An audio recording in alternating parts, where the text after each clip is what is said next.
Hello friends, ഇന്ന് വന്നിരിക്കുന്ന അതിഗംഭീരമായ ഒരു അപ്ഡേറ്റുമായിട്ടാണ് നമ്മുടെ സ്വന്തം മമ്മൂക്കയ്ക്ക് പത്മഭൂഷൺ കിട്ടിയതിൻ്റെ ഒരു ആഘോഷമാണ്. പദയാത്ര എന്ന സിനിമയിൽ നമ്മുടെ ലെജൻഡറി ഡയറക്ടറായിട്ടുള്ള ശ്രീ അടൂർ ഗോപാലകൃഷ്ണൻ സാർ, അദ്ദേഹത്തിൻ്റെ സ്വന്തം സഹപ്രവർത്തകനായിട്ടുള്ള സ്വന്തം മമ്മൂക്ക. കാരണം അവർ 3ഓളം സിനിമകൾ ചെയ്തിട്ടുണ്ട് ഇതിനു മുമ്പ്. ആ 3ഓളം സിനിമകളിലും അദ്ദേഹത്തിന് ഏറ്റവും ക്ലോസ് ആയിട്ടുള്ള വ്യക്തി കൂടെ. കാരണം എത്ര തന്നെ പോയാലും അടൂർ ഗോപാലകൃഷ്ണൻ്റെ ഫസ്റ്റ് ചോയ്സ് എന്ന് പറയുന്നത് ഒരു അൾട്ടിമേറ്റ് ആയിട്ടുള്ളൊരു പ്രൊഡക്റ്റ് അദ്ദേഹത്തിന് സെല്ല് ചെയ്യണമെങ്കിൽ അദ്ദേഹത്തിൻ്റെ ഫസ്റ്റ് ചോയ്സ് എപ്പോഴും മമ്മൂട്ടി തന്നെയാണ്.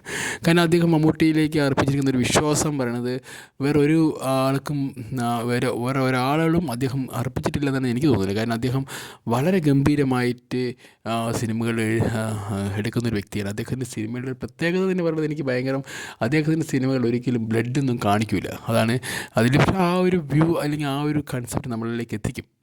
അത് വലിയൊരു സംഭവമാണ്. കാരണം അടൂർ ഗോപാലകൃഷ്ണൻ പോലൊരു വലിയ അല്ലെങ്കിൽ ലോകം കണ്ടൊരു വലിയൊരു ഡയറക്ടർ ഒരു എളിയ കലാകാരനായിട്ടുള്ള നമ്മുടെ സ്വന്തം മമ്മൂക്കയ്ക്ക് ആദരവർപ്പിക്കുകയാണ്. എന്താ പറഞ്ഞാൽ മമ്മൂട്ടിക്ക് പത്മഭൂഷൺ കിട്ടിയതിൻ്റെ. കാരണം അത് വലിയൊരു മോമെൻ്റ് തന്നെയാണ്. കാരണം നിങ്ങൾക്ക് ഈ ഓരോ ഫോട്ടോസ് കാണുമ്പോൾ തന്നെ അറിയാൻ പറ്റും എത്രമാത്രം അവർ വളരെ കൂളാണ്. കാരണം മമ്മൂട്ടിയായിട്ടുള്ളൊരു കഥ എന്ന് പറയുമ്പോൾ അദ്ദേഹത്തിന് കിട്ടുന്നൊരു എനർജി വേറെയാണ്. കാരണം മതിലുകളായിക്കോട്ടെ, അനന്തരം, അങ്ങനെ മറ്റു സിനിമകളുണ്ടല്ലോ ഇദ്ദേഹമായിട്ട് അഭിനയിച്ച്.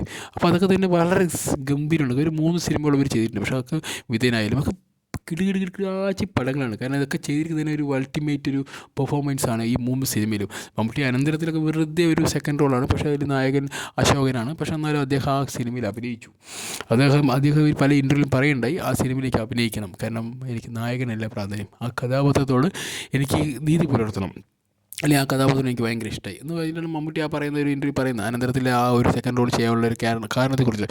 അതിനുശേഷം വന്നിട്ടുള്ള സിനിമ നോക്കിയാൽ മതിലുകൾ അൾട്ടിമേറ്റ്ലി ഒരു ക്ലാസിക്കൽ പറയുന്ന സാധനം.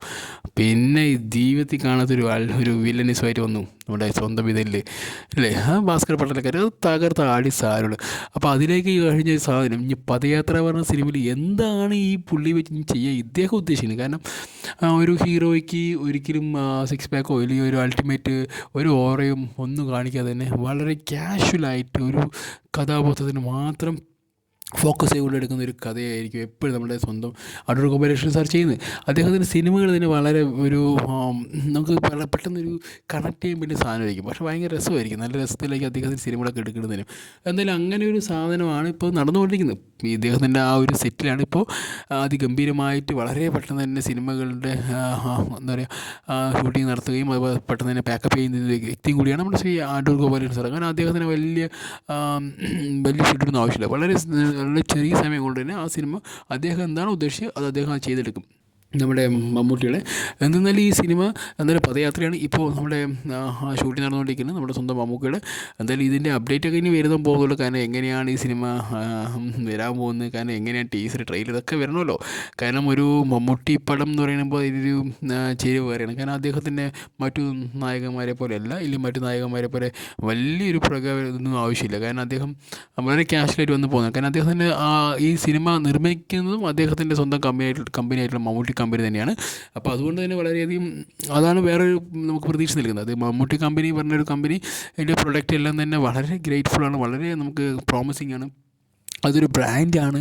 അതുപോലെ തന്നെ ഇപ്പോൾ ഈ ഇടയ്ക്ക് പോലും പറയണ്ടായി നമ്മുടെ മുഖ്യമന്ത്രി ശ്രീ പിണറായി വിജയൻ പോലും പറയണ്ടായി ആ അവാർഡ് ദാന ചടങ്ങിൽ, നമ്മുടെ സംസ്ഥാനത്തിൻ്റെ അവാർഡ് ദാന ചടങ്ങിൽ പറയണ്ടായി വളരെ പ്രോമിസിങ് ആയിട്ടുള്ള വളരെ നല്ല കലാമൂല്യങ്ങൾക്ക് പ്രാധാന്യം കൊടുത്തുകൊണ്ട് മാത്രം ചെയ്യുന്നൊരു കമ്പനി മമ്മൂട്ടി കമ്പനിയായി മാറി എന്ന് അദ്ദേഹം പറയണ്ടായി. അപ്പോൾ അതൊക്കെ തന്നെ വലിയൊരു നേട്ടമായിട്ട് മമ്മൂട്ടിയുടെ കമ്പനിക്ക് നമുക്ക് വേണമെങ്കിൽ പറയാം. പക്ഷേ അതൊക്കെ തന്നെയാണ് ഈ സിനിമയുടെ വേറൊരു ഹൈലൈറ്റും. കാരണം മമ്മൂട്ടി കമ്പനി നിർമ്മിക്കുന്ന പറയുമ്പോൾ തന്നെ അതിൻ്റെ ഒരു അറിയാമല്ലോ, മമ്മൂട്ടി കമ്പനി നിർമ്മിച്ച ഒരു സിനിമ പോലും നമുക്ക് ഫ്ലോപ്പ് എന്ന് പറയാൻ പറ്റില്ല. ഒക്കെ ഒരു അൾട്ടിമേറ്റ് ഒരു വെറൈറ്റി ആയിട്ട് നമുക്ക് ആസ് എ പ്രേക്ഷകൻ എന്ന നിലയിൽ നമ്മൾ ഒരുപാട് എന്താ പറയുക പുളകം കൊള്ളിക്കുന്നതൊക്കെയാണ്. പക്ഷെ എന്തായാലും മമ്മൂട്ടിയുടെ ഈ ഒരു അതുല്യ പ്രതിഭയുടെ പെർഫോമൻസ് പദയാത്രയിൽ എന്താണ് കാണാൻ നമ്മൾ വെയിറ്റ് ചെയ്യാണ്. അപ്പോൾ എന്തായാലും all the best. Waiting for next update. Okay guys, bye, see U.